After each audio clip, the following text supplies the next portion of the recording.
Lubdaka adalah seorang pemburu yang selalu berburu untuk memenuhi kebutuhan hidupnya dan keluarganya.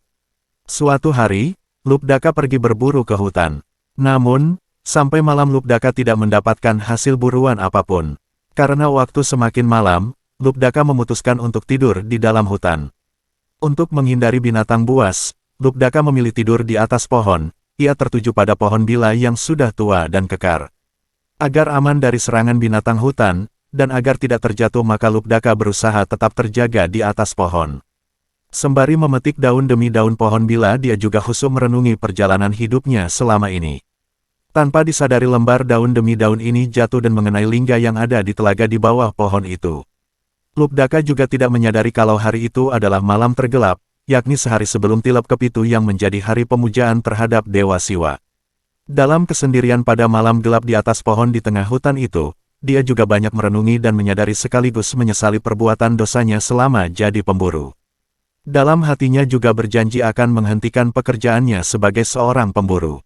Keesokan harinya setelah matahari terbit, ia kembali memantapkan renungannya pada malam saat ia terjaga.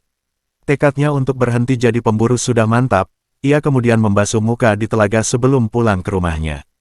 Mulai saat itulah Lubdaka berhenti menjadi seorang pemburu, dan beralih menjadi petani dan berseru kepada keluarganya untuk berhenti melakukan dosa dan mulai bertobat.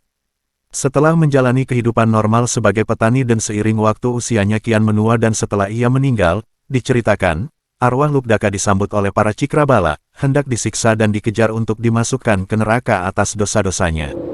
Pada saat itulah Dewa Siwa datang untuk membebaskan Lubdaka, terjadi perdebatan antara pasukan Cikrabala dengan Dewa Siwa. Pasukan Cikrabala berkewajiban membawa Lubdaka ke neraka karena harus bertanggung jawab akan perbuatan dosanya. Namun Dewa Siwa menjelaskan bahwa Lubdaka sudah membuat penebusan dosa dengan begadang semalam suntuk seraya menyesali dosa-dosanya, dan bertobat tidak melakukan perbuatan dosa lagi. Karena hal tersebut Lubdaka berhak mendapatkan pengampunan, sehingga Lubdaka dibawa ke Siwaloka dan tidak jadi masuk neraka. Pada hari dan malam itu kemudian dirayakan sebagai Hari Raya Siwaratri, atau malam perenungan dosa, dan penyadaran untuk berserah dan mendapatkan pengampunan dari Dewa Siwa. Dipersembahkan oleh Karta Media.